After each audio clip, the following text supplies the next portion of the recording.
سيد المرسلين أما بعد فأعوذ بالله من الشيطان الرجيم بسم الله الرحمن الرحيم ربي اشرح لي صدري ويسر لي أمري واحلل عقدة من لساني يفقهوا قولي۔ صحیح بخاری سے ہم دل کو نرم کرنے والی احادیث پڑھ رہے ہیں، اور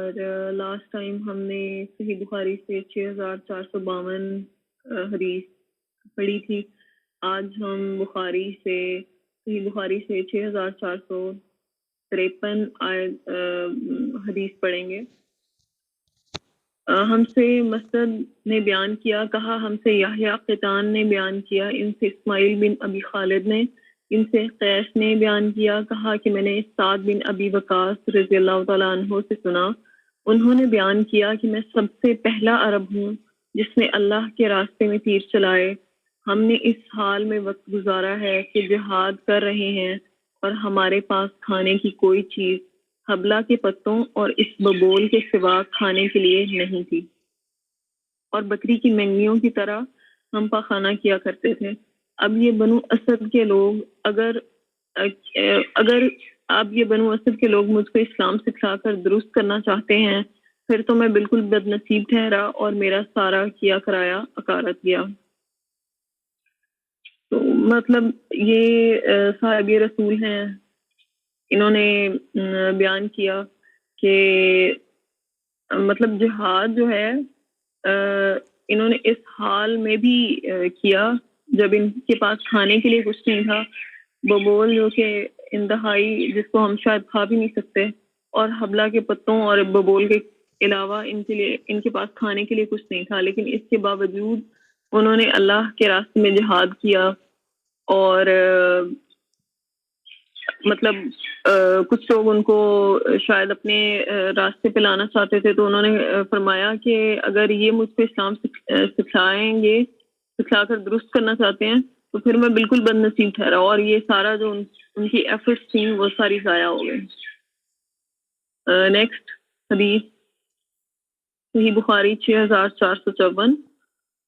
مجھ سے عثمان بن ابی شیبہ نے بیان کیا، کہا مجھ سے جریر بن عبد الحمید نے، ان سے منصور نے، ان سے ابراہیم نے، ان سے اسود نے، اور ان سے عائشہ رضی اللہ تعالی عنہا نے بیان کیا کہ محمد صلی اللہ علیہ وآلہ وسلم کے گھر والوں کو مدینہ آنے کے بعد کبھی 3 دن تک برابر گیہوں کی روٹی کھانے کے لیے نہیں ملی، یہاں تک کہ نبی کریم صلی اللہ علیہ وآلہ وسلم کی روح قبض ہو گئی۔ تو ہجرت کے بعد جب نبی کریم صلی اللہ علیہ وآلہ وسلم مدینہ تشریف لے گئے تو یہ حدیث کی جو راوی ہیں حضرت عائشہ ہیں، آپ نے فرمایا کہ اتنا مطلب یہ عالم تھا کہ 3 دن تک برابر گیہوں کی روٹی بھی میسر نہیں تھی، اور اینڈ تک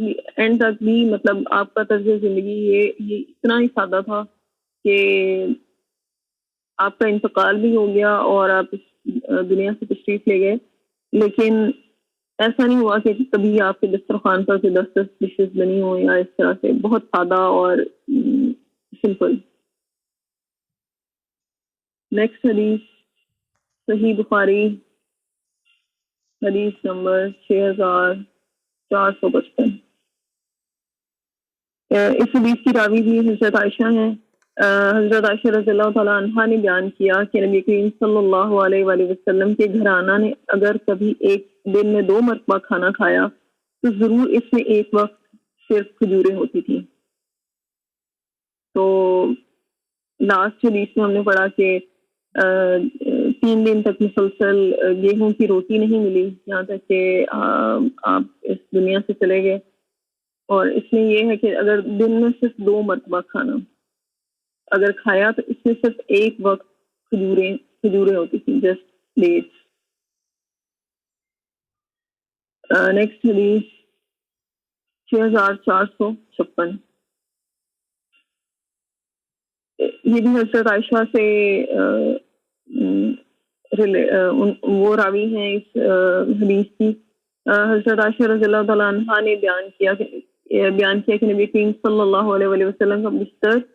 چمڑے کا تھا اور اس میں کھجور کی چھال بھری ہوئی تھی. مطلب نبی کریم صلی اللہ علیہ وآلہ وسلم اتنے ان کی لائف جو تھی وہ اتنی سمپل تھی کہ آپ کا بستر چمڑے کا اور اس میں کھجور کی چھال، اور وہ کافی ہارڈ ہوتی ہے، جسٹ ٹو میک شیور کہ کوئی بھی اگر دنیا میں، مطلب ایک تو آپ کا اس کا ہنسنا جو ہے وہ تمام بنی نوع انسان کے لیے کامل نمونہ ہے، اور زندگی گزارنے کے لیے بہترین رولز اور ہمارے لیے ہدایت ہے. مطلب اگر کوئی بہت ہی ہو جس کے پاس کچھ بھی نہ ہو تو اس کو بھی پھر بھی خوش ہونا چاہیے کہ کم از کم آج کے زمانے میں مطلب پھر بھی مطلب جو بھی لوگ بہت بری حالت میں بھی ہیں پھر بھی ان کو ایک ہوپ ملتی ہے کہ ہمارے تو نبی سب سے دنیا کے افضل ترین شخص جو کہ رحمت اللہ عالمین بھی ہیں، اللہ سبحانہ و تعالیٰ کے محبوب بھی ہیں، تو آپ کی لائف اتنی سادہ ہے کہ ہمیں اس سے بہت سبق سیکھنا چاہیے. نیکسٹ حدیث ہے بخاری 6457. ہم سے حدبہ بن خالد نے بیان کیا، کہا ہم سے حمام بن یحییٰ نے بیان کیا، کہا ہم سے قتادہ نے بیان کیا، کہا کہ ہم انس بن مالک رضی اللہ تعالیٰ عنہ کی خدمت میں حاضر ہوتے ان کا نان بھائی بھی وہیں موجود ہوتا جو روٹیاں پکا پکا کر دیتا جاتا.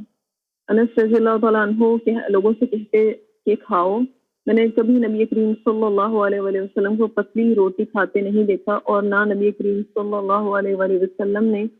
کبھی اپنی آنکھ سے سموچی بھنی ہوئی بکری دیکھی یہاں تک کہ آپ کا انتقال ہو گیا.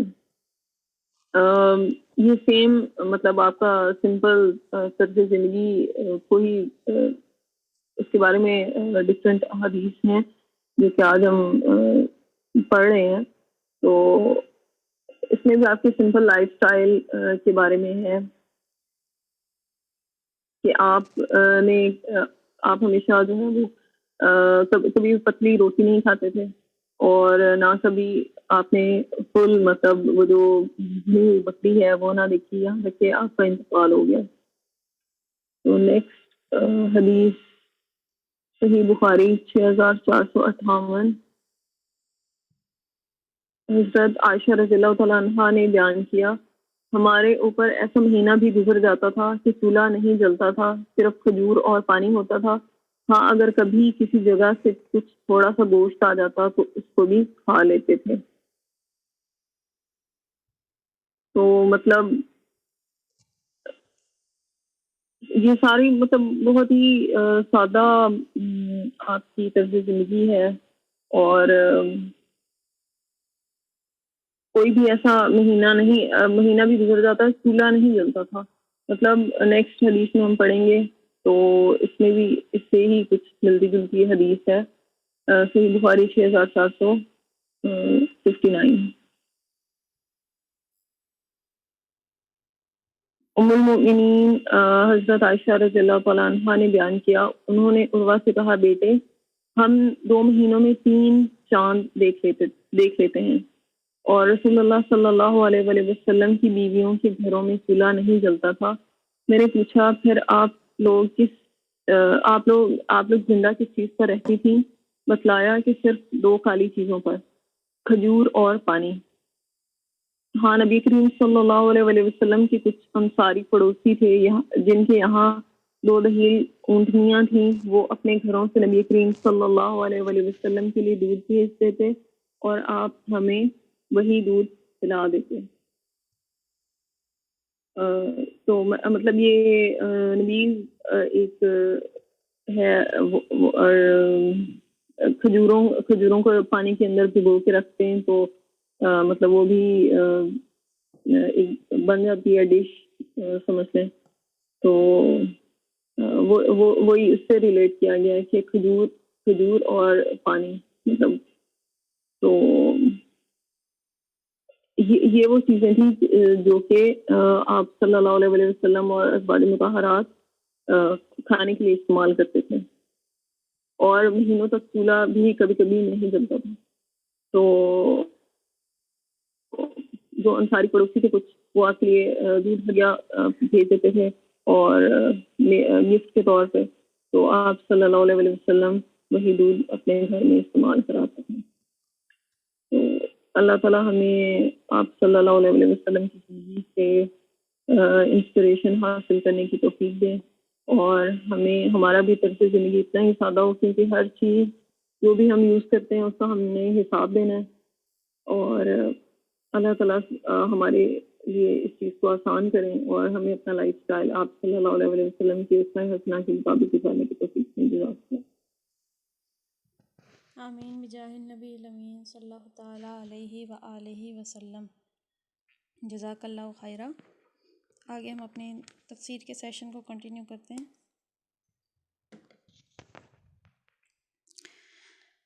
آج ہم نے سورہ بقرہ کی آیت نمبر 254 سے پڑھنا ہے. اعوذ باللہ من الشیطان الرجیم. بسم اللہ الرحمن الرحیم. یا ایہا الذین آمنوا انفقوا مما رزقناکم من قبل ان یأتی یوم لا بیع فیہ ولا خلۃ ولا شفاعہ والکافرون هم الظالمون. یا ایہا الذین، اے وہ لوگ جو ایمان لائے ہو، انفقو، تم خرچ کرو، مما رزقناکم، جو ہم نے تمہیں دیا ہے، من قبلی، اس سے پہلے کہ ان یأتی یوم، یہ کہ وہ دن آ جائے، لا بیع، نہ خرید و فروخت ہے، فیہ، اس میں، ولا خلۃ، اور نہ اس میں دوستی ہے، ولا شفاعت، اور نہ سفارش ہے، والکافرون هم الظالمون، اور کافر ہی ظالم ہیں. اے لوگوں جو ایمان لائے ہو، جو کچھ مال و متاع ہم نے تم کو بخشا ہے اس میں سے خرچ کرو، قبل اس کے کہ وہ دن آئے جس میں نہ خرید و فروخت ہوگی، نہ دوستی کام آئے گی، نہ سفارش چلے گی، اور ظالم اصل میں وہی کافر ہیں جو کفر کی روش اختیار کرتے ہیں. تو اس میں سب سے پہلے بتایا جا رہا ہے کہ جو مال و متاع ہم نے تمہیں دیا اس میں سے خرچ کرو. تو خرچ کرنے سے کیا مراد ہے؟ مراد راہ خدا میں خرچ کرنا ہے. ارشاد یہ ہو رہا ہے کہ جن لوگوں نے ایمان کی روش اختیار کی ہے، انہیں اس مقصد کے لیے جس پر وہ ایمان لائے ہیں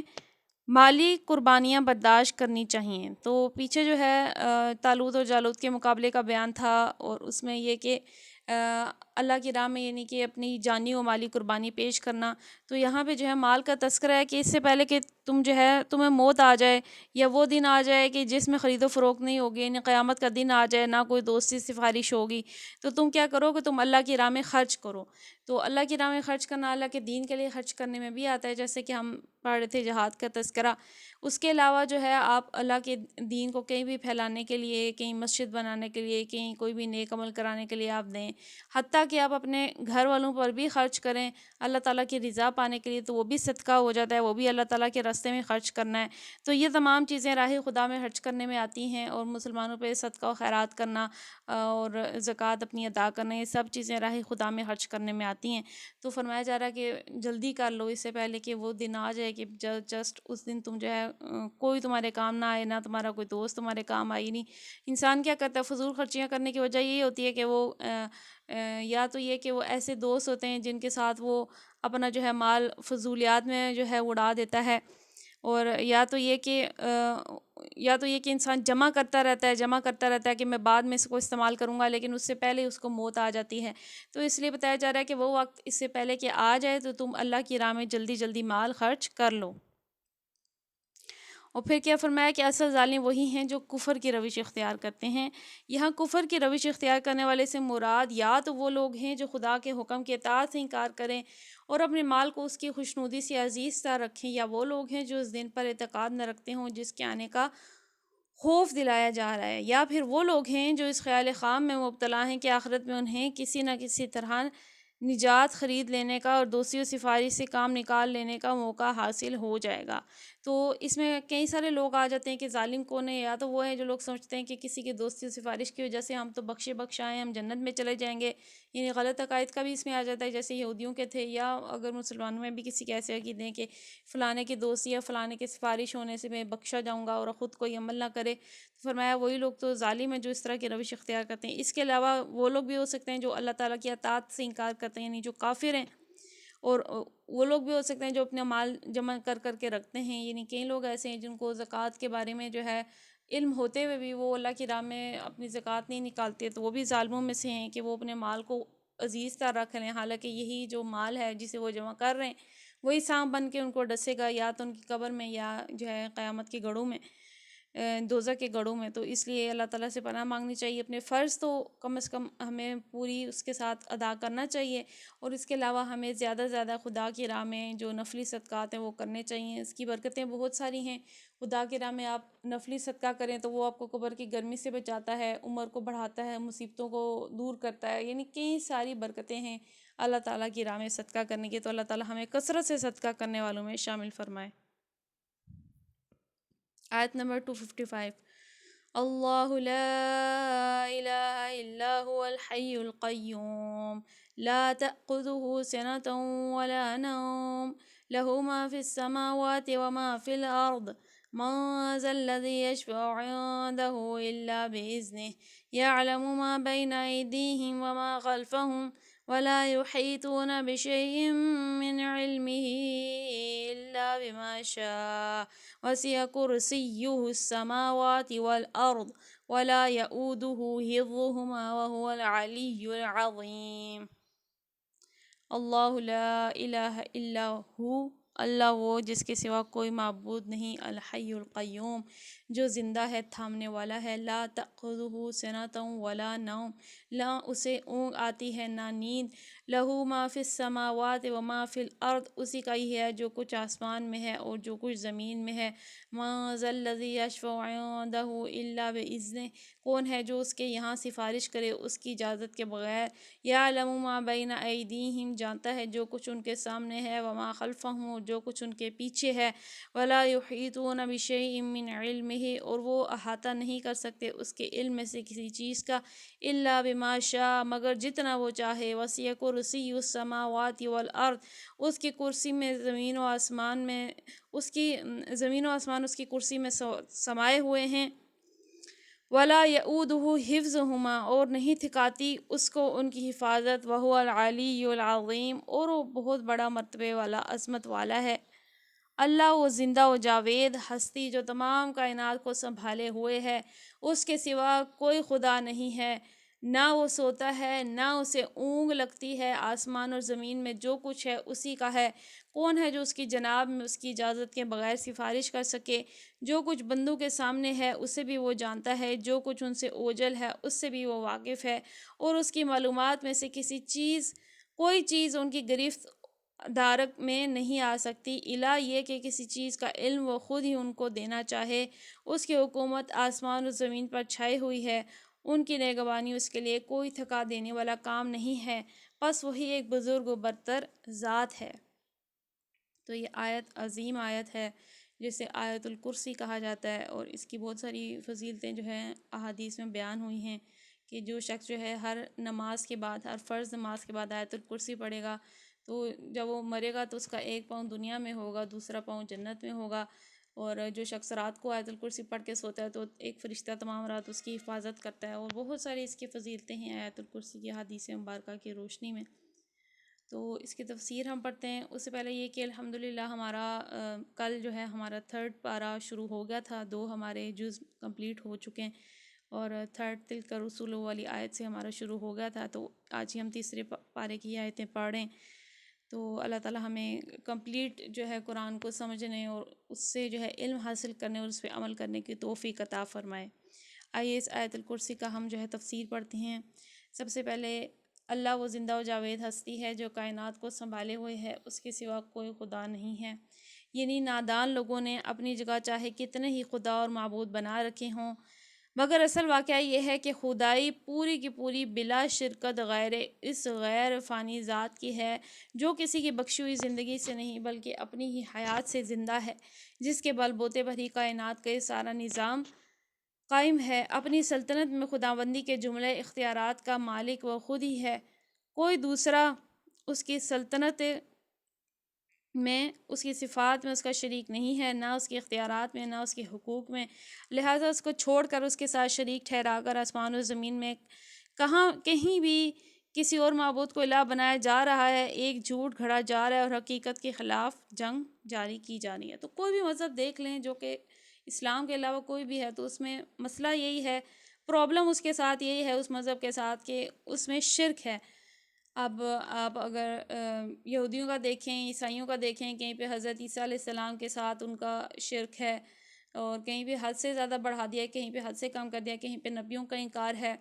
اسی طرح سے ہندوؤں کو دیکھیں تو ان میں بھی بت پرستی ہے، شرک ہے،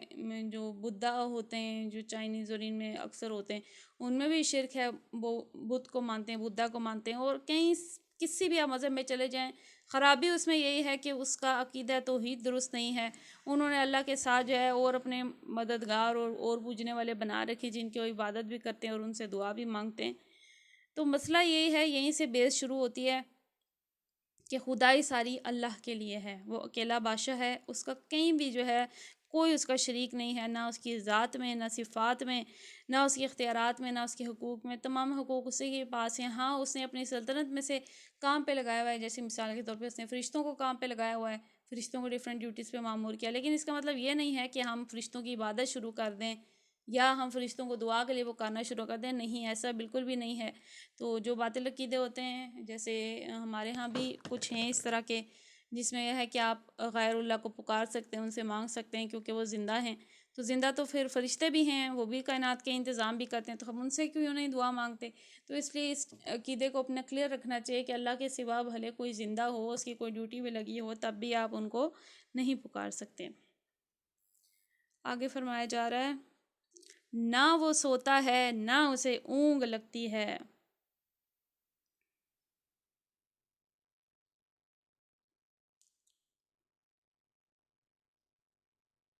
یہ ان لوگوں کے خیالات کی تردید ہے جو خداوند عالم کی ہستی کو اپنی ناقص ہستیوں پر قیاس کرتے ہیں اور اس کی طرف وہ کمزوریاں منسوب کرتے ہیں جو انسانوں کے ساتھ منسوب ہیں، انسانوں کے ساتھ مخصوص ہیں۔ مثلاً بائبل کا یہ بیان کہ خدا نے 6 دن میں آسمان اور زمین کو پیدا کیا اور 7ویں دن آرام کیا، تو یہ انہوں نے خود سے ایڈ کیا ہے، ایسا کچھ بھی نہیں ہے۔ اللہ تعالیٰ نے حکمت کے تحت جو ہے وہ چاہتا تو ایک کن سے زمین و آسمان کو پیدا کر دیتا، لیکن 6 دن میں اس نے بنایا، تو اس کی حکمت ہے ہر چیز کو۔ اب دیکھیے کہ اسی طرح سے انسان کی پیدائش دیکھیے کہ 9 ماہ میں ہوتی ہے، اور آپ کسی اور کا دیکھیں، کسی جیسے مرغی کا دیکھ لیں تو 21 دن میں ہو جاتی ہے، خرگوش کا دیکھ لیں تو وہ تو ہر تھوڑے تھوڑے عرصے بعد اس کی جو ہے وہ بچہ جنتا ہے۔ ہاتھی کا دیکھیں تو اس کو 21 ماہ لگ جاتے ہیں، if I am not wrong. تو یہ کہ یہ اللہ تعالیٰ کی حکمت ہے، اس نے ہر چیز کا ایک انتظام مقرر کیا ہے۔ تو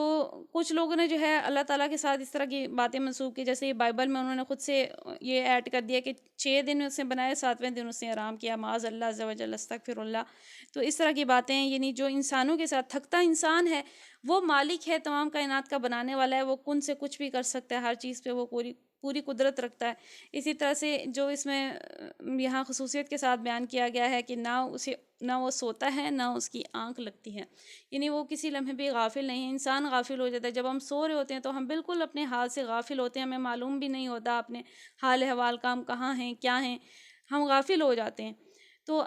لیکن اللہ وہ ذات ہے جسے نہ وہ سوتا ہے اور اسے اونگ بھی نہیں آتی، یعنی کہیں تو ہم لوگ تو ہوتے ہیں نا بیٹھے بیٹھے نیند کا غلبہ، اونگ آنے لگ جاتی ہے، تو اللہ تو وہ ذات ہے جو نہ سوتا ہے، نہ اسے اونگ لگتی ہے۔ پھر فرمایا آسمان و زمین میں جو کچھ ہے وہ اسی کا ہی ہے، یعنی وہ آسمان و زمین میں ہر چیز کا مالک ہے۔ جو آسمان و زمین میں ہے اس کی ملکیت، اس کی تدبیر میں اور اس کی بادشاہی حکمرانی میں کسی کا قطعاً کوئی حصہ نہیں ہے۔ اس کے بعد کائنات میں سے جس دوسری ہستی کو بھی تم تصور کر سکتے ہو، وہ بہرحال کائنات کی ایک فرد ہی ہوگی، اور جو اس کائنات کا فرد ہے وہ اللہ کا مملوک اور غلام ہے، نہ کہ اس کا شریک اور ہمسر۔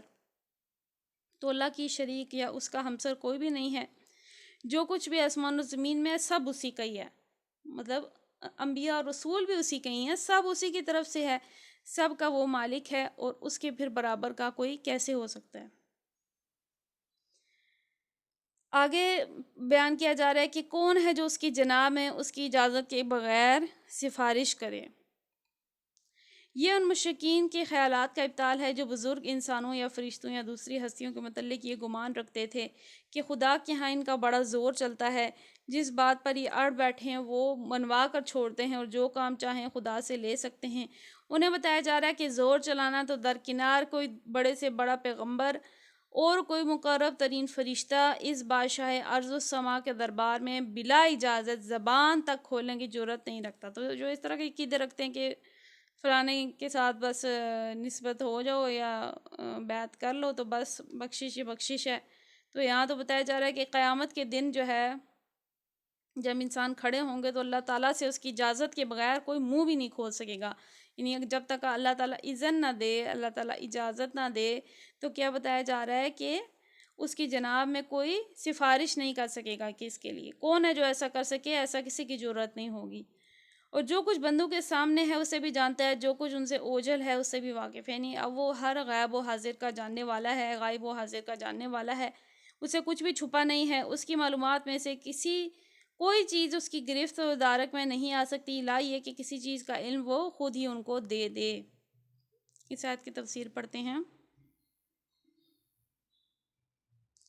یہ کون سا علم ہے جو اللہ تعالیٰ خود انسان کو دیتا ہے؟ اس حقیقت کے اظہار سے شرک کی بنیادوں پر ایک اور ضرب لگتی ہے۔ اوپر کے فکروں میں اللہ تعالیٰ کی غیر محدود حاکمیت اور اس کے مطلق اختیارات کا تصور پیش کر کے یہ بتایا جا رہا ہے کہ اس کی حکومت میں نہ تو کوئی بلا استقلال شریک ہے، نہ کسی کا اس کے ہاں کوئی ایسا زور چلتا ہے کہ وہ اپنی سفارشوں سے اس کے فیصلوں پر اثر انداز ہو سکے۔ اب ایک دوسری حیثیت سے یہ بتایا جا رہا ہے کہ کوئی دوسرا اس کے کام میں دخل کیسے دے سکتا ہے جبکہ کسی دوسرے کے پاس وہ علم ہی نہیں ہے جس سے وہ نظام کائنات اور اس کی مصلحتوں کو سمجھ سکتا ہو۔ انسان ہو یا جن یا فرشتے یا دوسری مخلوقات، سب کا علم ناقص اور محدود ہے۔ کائنات کی تمام حقیقتوں پر کسی کی نظر محیط نہیں، پھر کسی چھوٹے سے بڑے جز میں بھی کسی بندے کی آزادانہ مداخلت یا اٹل سفارش چل سکے تو سارا عالم درہم برہم ہو جائے، یعنی اگر کوئی یہ سمجھے کہ کوئی جب کر لیتا ہے تو بس اللہ کو ماننی پڑتی ہے بات، معاذ اللہ ایسا کچھ بھی نہیں ہے۔ اللہ تعالیٰ جس کو چاہے گا اختیار دے گا، اگر وہ چاہے گا تو دے گا کسی کو سفارش کا اختیار، جیسے شفاعت جو ہے کچھ لوگ کریں گے، جیسے انبیاء اور رسول تو کریں گے ہی، اس کے علاوہ بھی ہے جیسے حج کرنے والا کئی ساروں کی سفارش کرے گا، کئی ساروں کو جو ہے بخشے گا، اسی طرح سے قرآن سفارش کرے گا، تو یہ اللہ کے اذن سے ہوگا، وہ چاہے گا تو دے گا، کوئی اس کو مجبور نہیں کر سکتا۔ نظام عالم تو رہا درکنار، بندے خود اپنی ذاتی مصلحتوں کو بھی سمجھنے کے اہل نہیں ہیں، ان کی مصلحتوں کو بھی خداوند عالم پوری طرح جانتا ہے اور اس کے لیے اس کے سوا کوئی چارہ نہیں کہ خدا کی ہدایت پر اور رہنمائی پر اعتماد کریں جو علم کا اصلی سرچشمہ ہے۔ اچھا، اس میں سے ہم تھوڑا سا سائنٹیفکلی بھی اس آیت کو لے سکتے ہیں کہ جانتا ہے جو کچھ جو ہے بندوں کے سامنے ہے، جو کچھ اوجل ہے۔ اب اس میں سامنے ہے اور اوجل ہے، جیسا کہ سائنس نے کئی ساری ایسی چیزیں فائنڈ کی ہیں، فورسز نیچر کے اور ایسی چیزیں باریک باریک ایٹمز تک جو کہ انسان سے اوجل تھیں، تو اللہ تعالیٰ کے تو علم میں تھی اور انسان ابھی تک بھی یعنی اس تک کمپلیٹ ڈیٹیل تک نہیں پہنچا، تو اس کو ہم اس طرح سے بھی لے سکتے ہیں کہ وہ اللہ تعالیٰ تو جانتا ہے ہر چیز کو، اور پھر یہ بھی فرمایا جا رہا ہے کہ اس کی معلومات میں سے کسی چیز کا کوئی دارک نہیں کر سکتا مگر وہ جتنا خود ہی دینا چاہے۔ جب تک اللہ کا حکم نہیں تھا انسان سائنٹیفکلی بہت پیچھے تھا، ابھی جیسے دیکھیے ہم ابھی میلوں دور ہم آن لائن ہم بات کر رہے ہیں، میلوں دور ہم ویڈیو کال پہ بات کر لیتے ہیں، پھر انسان نے ایک اڑنے والی مشین بنا لی، جیسے کہ جہاز ہو گیا، چلنے والی گاڑیاں بنا لی، پہلے انسان جانوروں پہ سفر کرتے تھے، تو اب یہ تو سب کیا ہے؟ یہ سب وہ علم ہے جو اللہ تعالیٰ نے جس کا ادارک انسان کو دیا ہے، جب تک اس نے نہیں دیا تھا انسانوں نے نہیں کیا تھا، اب جب اس نے ادارک دیا تو انسان نے کئی ساری چیزیں کر لی۔ اب انسان جو ہے ایون زمین سے بھی جب وہ اسپیس شپ یا ایسی چیز بناتا ہے تو انسان اس میں بیٹھ کے زمین سے باہر بھی چلا جاتا ہے، تو یہ سب کیا ہے؟ یہ اللہ کے اختیار سے ہے۔ اللہ جتنا اس نے چاہا ہے انسان کو علم دیا ہے، جب وہ نہیں چاہتا تو بڑی بڑی سائنسدانوں کی تھیوریاں فیل ہو جاتی ہیں، تو اس کو ہم اس طرح سے بھی لے سکتے ہیں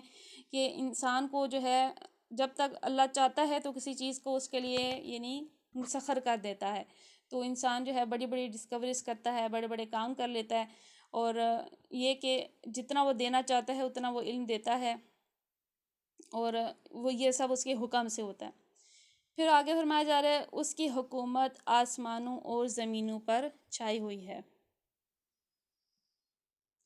اصل میں 283 اچھا، یہاں پہ جو آگے یوز ہوا تھا کہ زمین و آسمان اس کی کرسی میں سمائے ہوئے ہیں۔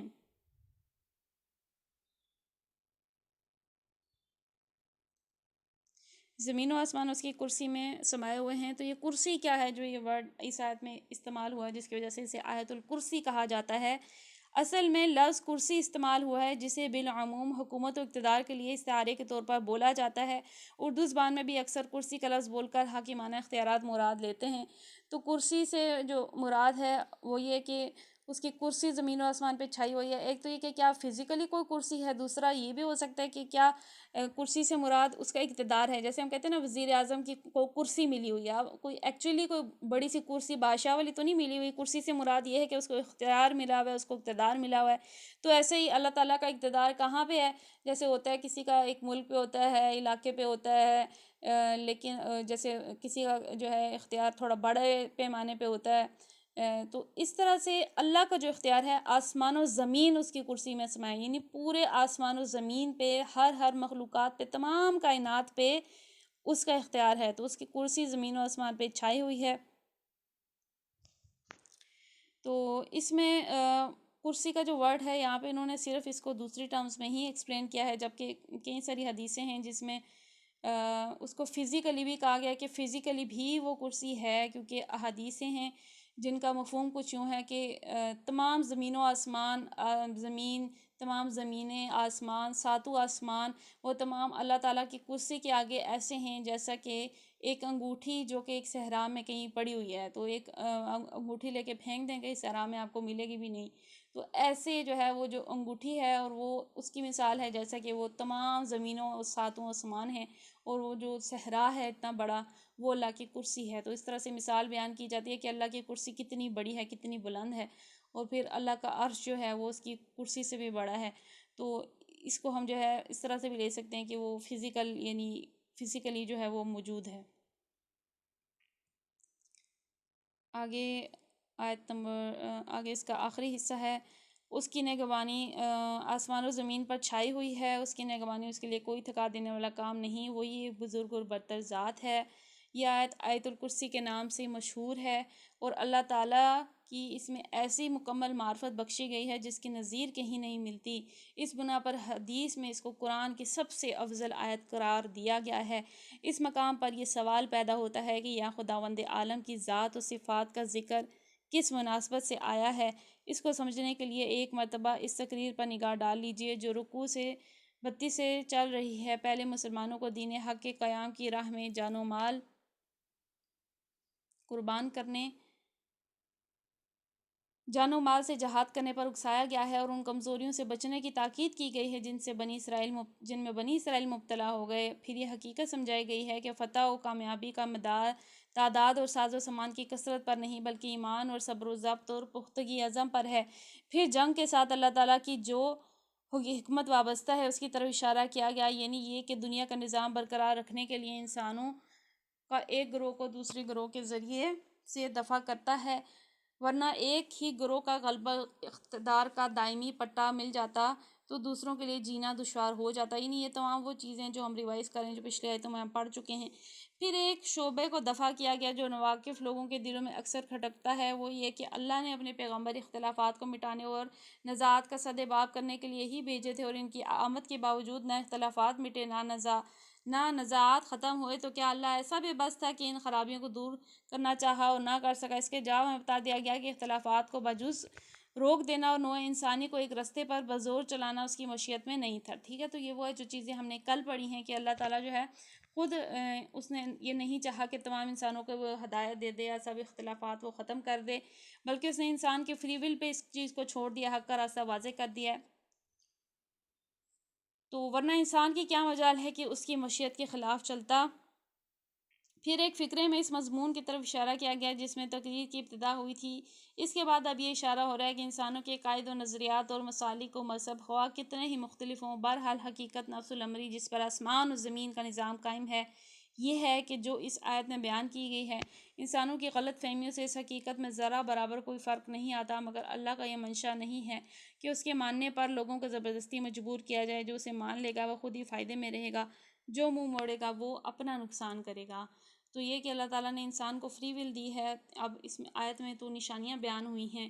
نشانیاں یہ کہ وہ ذات ہے جو نہ سوتی ہے نہ اسے اونگ آتی ہے، وہ ہر تمہارا عمل دیکھ رہی ہے، اور